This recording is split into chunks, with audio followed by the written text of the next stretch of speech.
The date is July 2nd. I'm Arthur S. Falls, and you're listening to episode 7 of Beyond Bitcoin. Nothing you hear on this show is investment advice. The opinions you hear are only those of the people expressing them. If you find yourself getting a bit worked up about what you hear said, just chill out. Our opinions may differ, but we're all on the same team. In the sagely words of Adam B. Levine, who may be quoting someone else, all opinions are not equal. Some are a very great deal more robust, sophisticated, and well supported in logic and argument than others.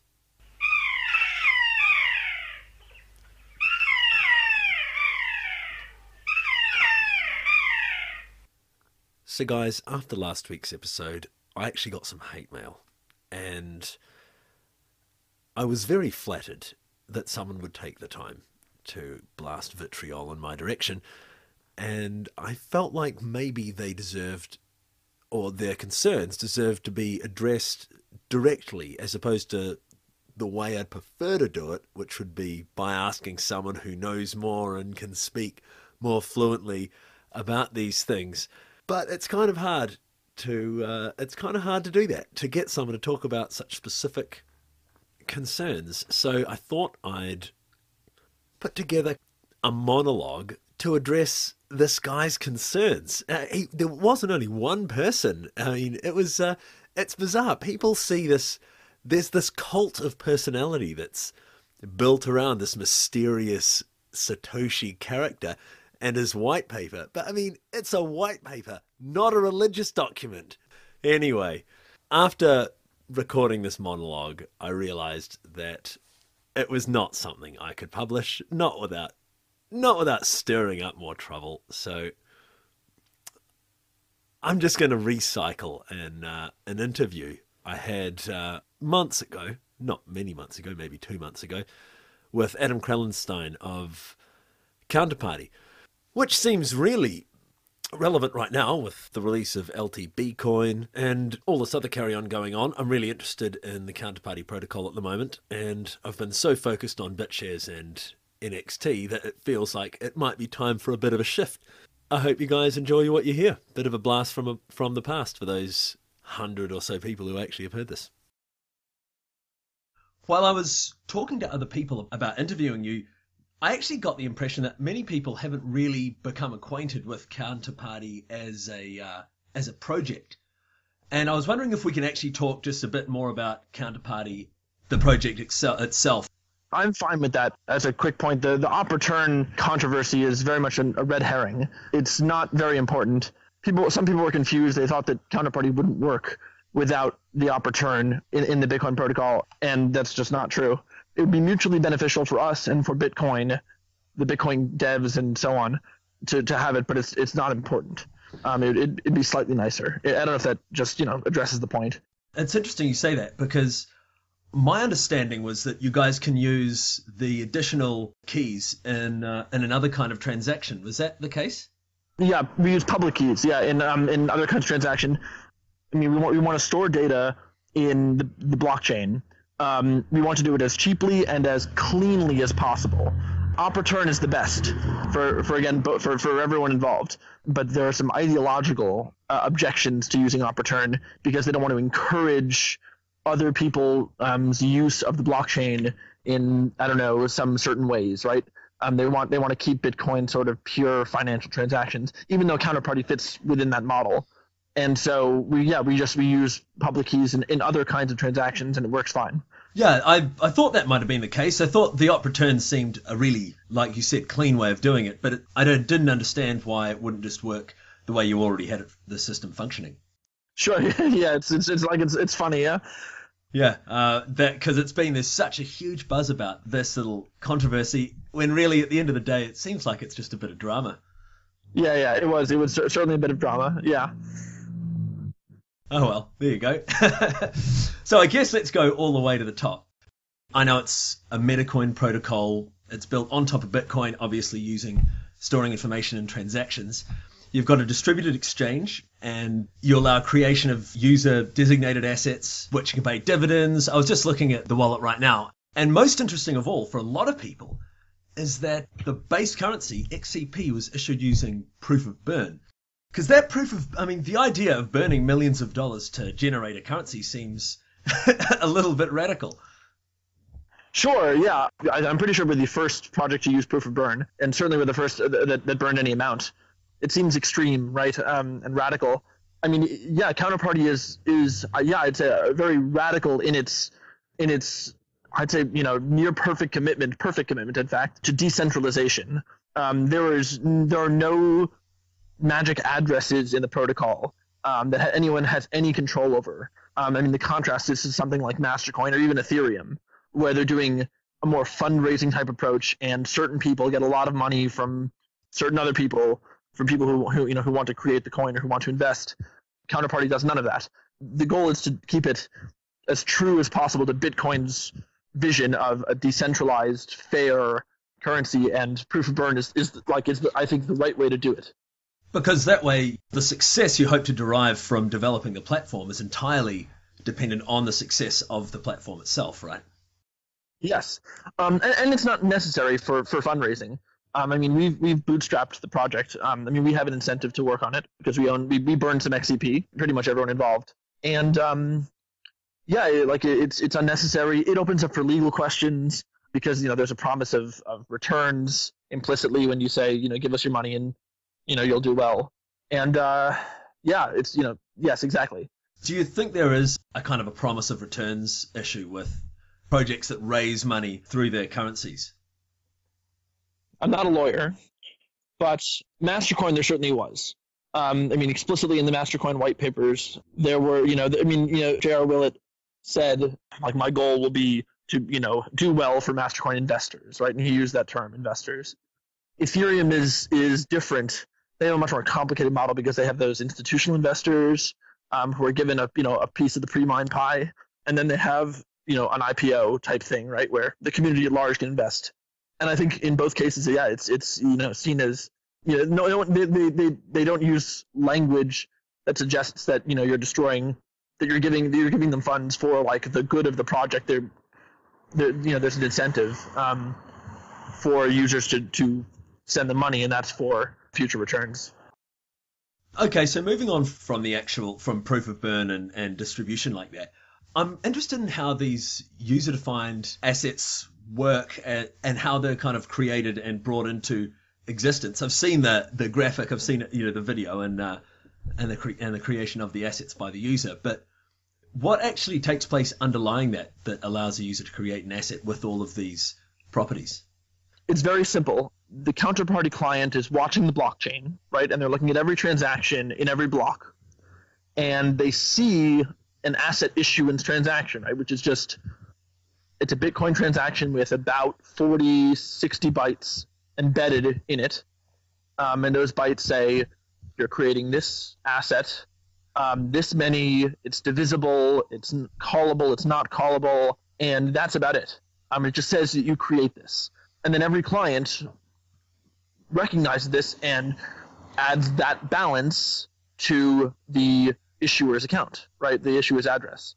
So if address A issues X amount of asset B, then when it sees that transaction, it credits that balance, and that's it. And as long as it does that deterministically, that's all that needs to happen.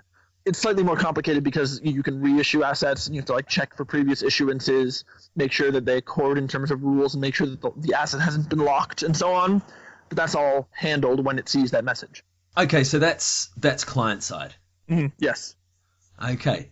Everything is client side. It's all, yeah. So your use of the blockchain is more as a timestamping mechanism. Is that what I'm understanding? Like to Yes. Yes. Timestamping and proof of publication, I guess, are the two services. It's every transaction is ordered relative to all others. Every transaction is ordered within a block, and then all blocks are in a strict order, and that's all that matters. And the way the counterparty parses transactions, it goes block by block, transaction by transaction, absolutely linearly, for simplicity and robustness. Mastercoin, for instance, doesn't do that. It'll go back in time. Sometimes it'll see a transaction, it'll go, wait a minute, was there another transaction that came before? Maybe, and it'll check, and that leads to complexity. Counterparty reads each transaction has a well-defined balance after every transaction. That's it. So, I guess another thing I'm interested in is how do these a lot of these assets require external data feeds, right? The assets don't require external data feeds. There are data feeds in Counterparty, and bets are made on those feeds, but the assets themselves generally aren't. So if you issue an asset that's backed by gold, say, then the market price of that asset will generally tend towards the price of gold as determined by, the market, as determined by the users and the holders of that asset. That's different from publishing an oracle, a price feed, which would be used as the subject of a bet. Okay, you've got these broadcasting and feed operators built into your system, right? Mm-hmm. So, how can you be sure of the integrity of the feed itself? Does it come down to the reputation of the feed operator? Yes, it does, and there are two aspects to that. One is that if the feed operator were ever to lie, it would be immediately obvious, right? I mean, if you're publishing the price of gold in dollars, right, then it's very easy to tell when the price of gold isn't, it's different from what it, from what it said. And that, I mean, and you can do it even better because the feed operator should say, I'm getting my price from this at this exact time, right? And so as long as you say, at this exact time, I get this price from exactly the source with the same level of precision, you can't lie to anyone without everyone immediately knowing, and canceling their bets and so on. So it's just not really Sure. It's just not really feasible to. Yeah, you can't. You can't do anything. There's something hidden in any of it. I mean, if you want to publish a feed that has no basis in reality, right? That's just a series of numbers, and you say that they're random. It's hard for someone to say that they're not random or they are random. I mean, you can still do a statistical analysis to see if they generally follow a random pattern. Yeah. But there's a bit more to it than something that's publicly available to be compared. Sure. And then there's just the general, you can just assume to a degree that the feed operator is rational, and in the long run he'll be incentivized to be honest. Because it's possible to collect a fee Yes. as a feed operator. And you can collect any fee. When a feed operator broadcasts information, he gets to pick whatever fee. And so if the fees aren't high enough for him to justify being honest, he'll raise the fee and do that. The market will find a price for feed operators of whatever kind that will properly incentivize it. This that brings up this kind of this idea of price discovery, which these new protocols allow to take place for things that otherwise weren't really able to experience price discovery. You know what I mean? Yeah. So what are your thoughts on that? I mean, that's something that I find on the edge of conversations, but it's a bit opaque to me. You mean for the distributed exchange? Yeah. Yeah. I mean, you need an efficient market, right? You need a market with where the dynamics of the market, right, and the fee system and the incentives all lead to a small spread and a convergence to a particular value, given certain market dynamics. And Counterparty is designed first and foremost to have that be the case, right? For instance, all orders in Counterparty are limit orders or something very similar to it. And so, if there's an order out for a low price and order out for high price, and you create an opposite order, you'll match the low price first. So you'll have a well-defined order book with a well-defined spread and preserve market depth as much as possible. And so all the incentives will be in place for people to publish bids and asks at market prices or very near it.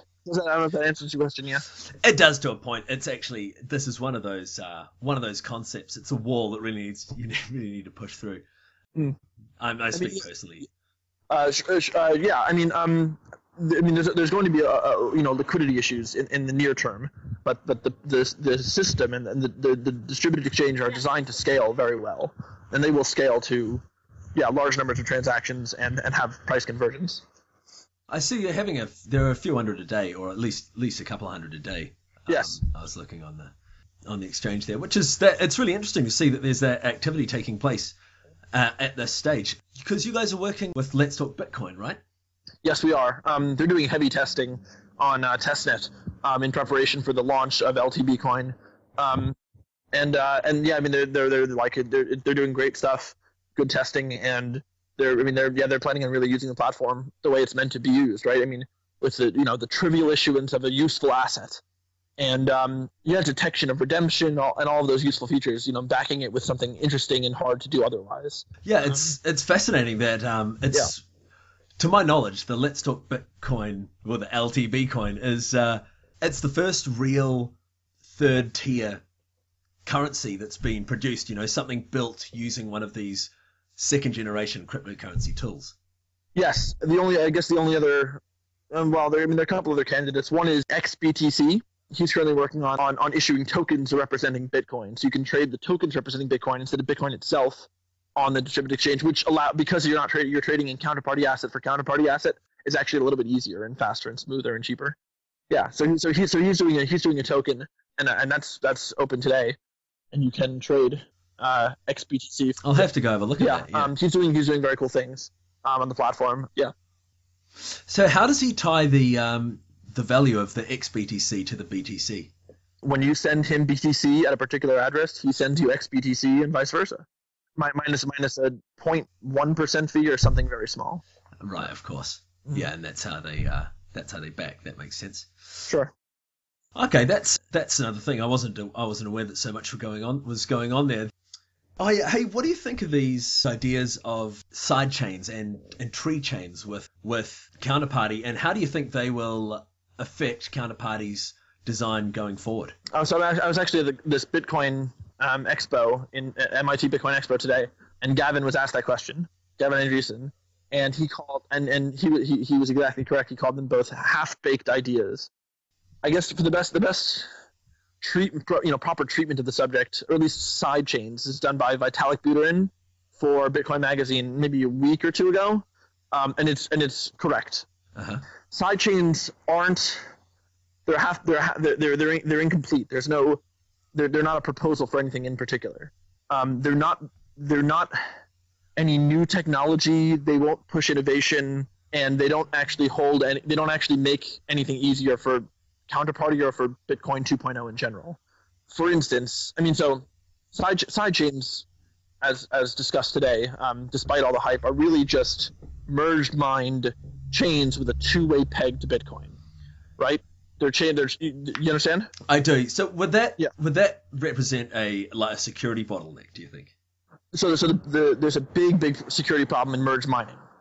Merge mining is how Namecoin is run, for instance. Yeah, I know the one. And merge mining allows you at some level to have to incentivize Bitcoin miners to mine your coin in addition to Bitcoin at the same time without losing any money. The problem is that it also makes it free for those miners to attack your coin, right? So if you're a chain with merge mine with Bitcoin, that anyone mining Bitcoin can attack your coin for free without losing any money at all. Unless everyone's on board. Yes. So all the other ones could be on board, but any miner can attack the sidechain, right? But if everyone else is on board, then yes, you have ideally all of the mining power for the network, right? So the incentive mechanisms are a little questionable, especially as you get up to 90 or 100% of the mining speed of Bitcoin. As you ramp up, once you're 20 or 20% of the hash power of Bitcoin, then any mining pool in Bitcoin can kill you off for free, and they might have a strong incentive to do so. So and that problem isn't really resolvable. It's based on the economics of merge mining. That's merge mining. Yeah. So that's merge mining. It's a neat idea, but it's not actually good. Yeah. What about tree chains? I'm kind of just pumping you for ideas that relating to these really current subjects, because it seems like Counterparty seems like such a complete product. Looking at the exchange. Yeah. It's really interesting to think kind of where this whole meta protocol thing's going, and how it might evolve with the space.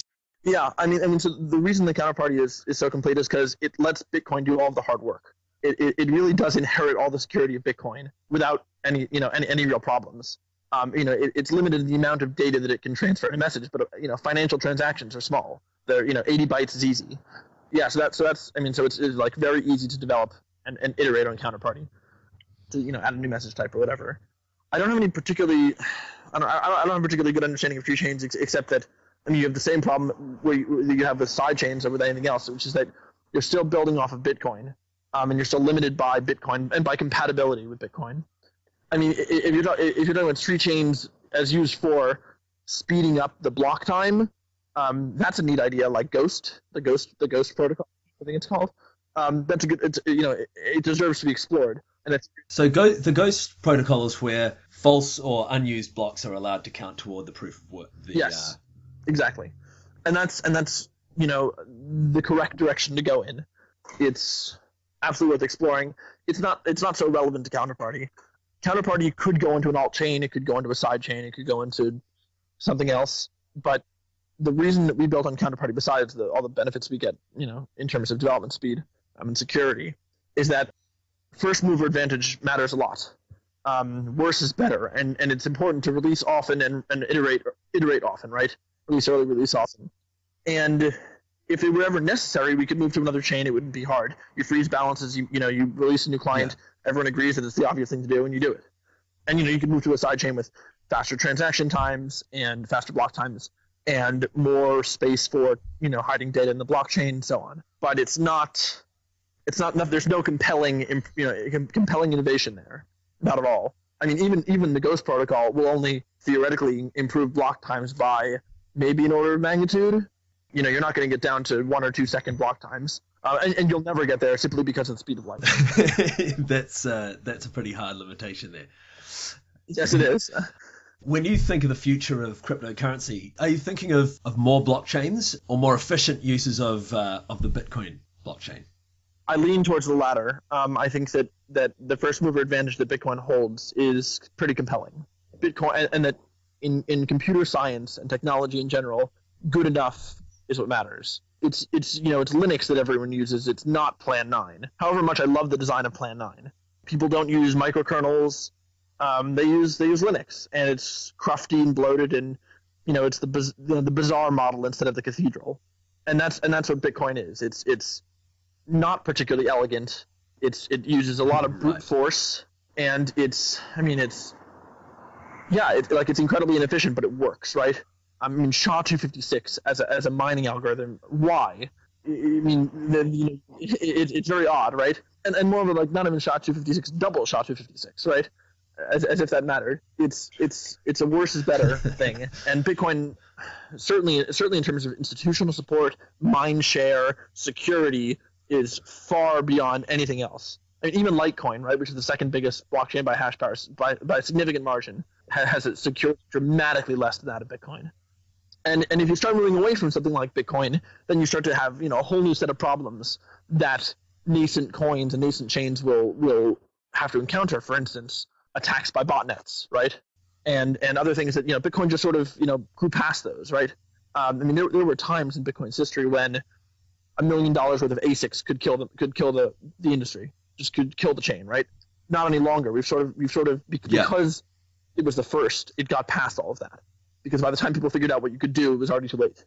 And so that really matters. And blockchains are generally in that vein. They are all that worse is better stuff. And that's why we built Counterparty on Bitcoin. Yeah, I mean, there might be other useful decentralized consensus algorithms out there. I mean, no decentralized currency is ever going to be very efficient. It's very, very inefficient in general terms to broadcast every transaction to everyone and have them store it forever. And that's effectively what Bitcoin does. And a large part of that is effectively what any cryptocurrency will have to do, right? Everyone has to be able to check the balance of any other address. And that's going to be less efficient than an alternative. And so I'm inclined to say that there will be Bitcoin as this inefficient, low frequency, high reliability, high security, high availability network. And then you'll have off-chain protocols and transactions and layers that do other things, right? Faster transaction times, insurance, more complicated contracts, and so on. One such layer, of course, is Counterparty. You're thinking of a future where we have this central, like you said, robust and proven system in Bitcoin. Yeah, I mean, in the long term, Bitcoin will be an interbank protocol, right? It'll be a digital gold, right? And who trades gold, right? Banks trade gold, right? And people trade trade receipts for gold, right? They trade gold tokens or gold slips or whatever, right? No one actually hands around gold, right? Because it's inefficient, and I think that's how I see it. It'll always be cheaper than a lot of other things. I see what you're saying. So the actual load, because it's such a clunky old system. I mean, it's such a clunky system. Sure, yeah. But it certainly is nothing like cutting edge in terms of computer science. Right. And it just even sending money with, sending money from my phone, sending a Bitcoin from my phone to another address, you've still got to wait. Yeah, 10 minutes, it's better, right? And it's good enough that people might start using it for e-commerce at a serious scale, right? And I think that they will, but it's not even close to optimal. No, and you couldn't use that point of sale in a store without compromising the security of it. Significant risk, yeah, of chargebacks. Or transaction. Yeah, Bitcoin isn't particularly well suited to point of sale, in my opinion. But that's a really interesting stance. I mean, that's how it kind of seems to me. But there's such a drive for vendors to accept Bitcoin. You see these stickers on a subway, and it just people are. It's the same thing I mentioned. Like it's this whole first mover advantage, right? So right now, it's actually very hard to execute a double spend in Bitcoin.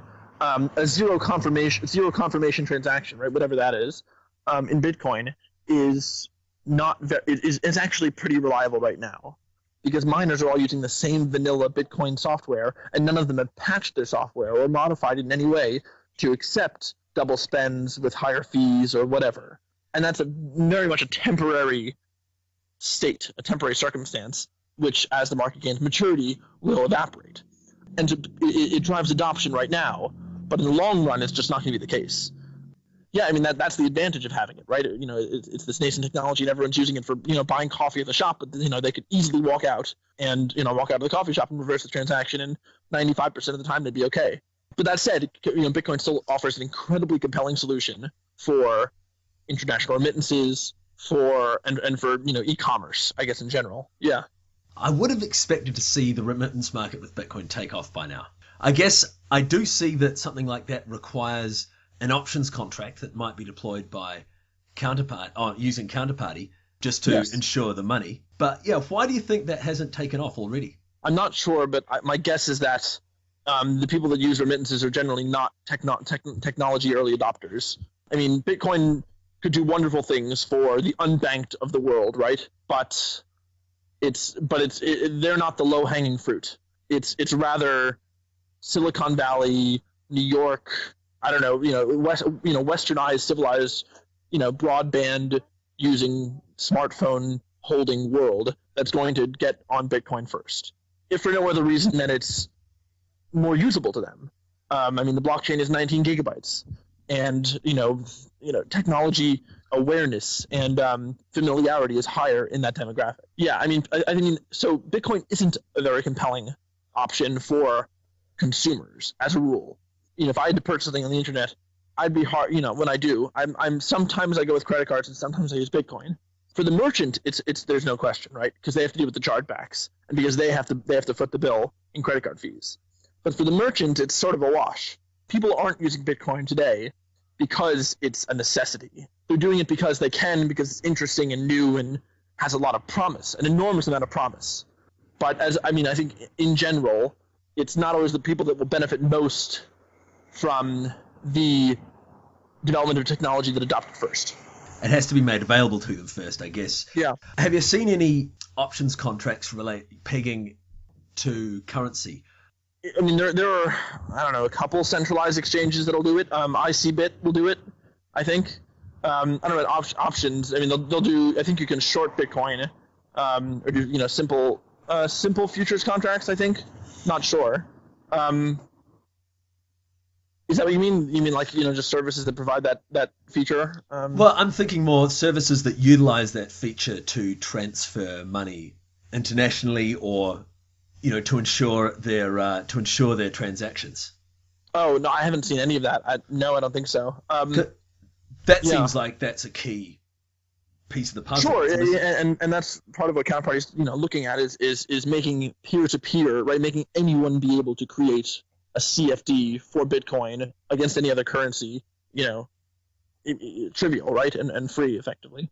Right now, there are very very I don't know, narrow bottlenecks, for usage of things like, options to hedge against, options or just general, derivatives to hedge against volatility risk and so on. There are a couple insurance. There's Zappo does insurance, and if you buy something on Coinbase, it'll take the volatility for you. It'll handle it for you for the couple days it takes for your ACH transfer to go through or whatever you use, SEPA. Yeah. But not really. No, it's not. It's not a mature market in terms of financial tools. Yeah, I guess that's kind of where we are, isn't it? And well, I mean, you guys addressed just that issue. How long? When did you guys release? Was it 3 months ago? We released the software on January 2nd, I believe. We started the burn that day too. Yeah. That was the command line client. Then we did the web wallet maybe a month ago. The web wallet's amazing. I mean, using that, I lost one of the words from my mnemonic. Yeah. I went to type it in and it came up short. I only had 11 words, and I posted on the forum. I said, "Hey guys, is there any way anyone can help me?" Oh, I saw that. I didn't answer. Okay, yeah. Oh, but someone did, and I got access. I can't believe that. I mean, I'm not that literate. I don't know how the process works, but to recover that kind of information. But that was pretty amazing, I thought. Sure, yeah. Hey, and right now I'm looking at the Counter wallet. How do I create an asset? So do you have to have 0.5 XCP? I've got that. Okay, then so there's like a bar. Each bar represents an address. In the right, it says address actions. There's a drop-down menu. Click on that. Okay, here we go. Address actions. Create asset right there. It's as easy as that. Yeah. Asset name, description, quantity, divisible, callable. Ah, man, that is amazing how you do that. Yes, and it's there. It says create asset. It's been really great talking to you. Yeah, absolutely. If you have any other, questions, follow-ups, other podcast articles you'd like to write, let me know. Absolutely.